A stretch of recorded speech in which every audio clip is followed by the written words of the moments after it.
వేదాంతంతోనే మనకు వైరాగ్యం, వైరాగ్యంతోనే మనశ్శాంతి. వేదాంతంతో మాత్రమే మనం పరమాత్మను తెలుసుకోగలం, వేరే దారి లేదు.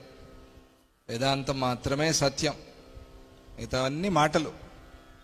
మాటలతో తెలియడుగా, అనుభవంతోగా తెలిసేది పరమాత్మ. ఆ అనుభవం అనేది వేదాంతంతో వస్తుంది. మిగతావన్నీ ఎంటర్టైన్మెంట్ విషయాలు, ఇది ఎన్లైటన్మెంట్ విషయం. కాబట్టి ఇది చాలా ముఖ్యమైనది. మనకి ఎంటర్టైన్మెంటు కాసేపే, తర్వాత దాంతో ఏం పని ఉండదు మనకి, ఎందుకంటే అది అన్నం పెట్టదు మనకి. ఎంటర్టైన్మెంట్ అవ్వాలి అనుకునే వాళ్ళకి, చేసేవాళ్ళకి కాదు, చేసేవాళ్ళకి అదే అన్నం పెడుతుంది, అదే వేరే విషయం. ఎంటర్టైన్ చేసేవాళ్ళకి అదే అన్నం పెడుతుంది.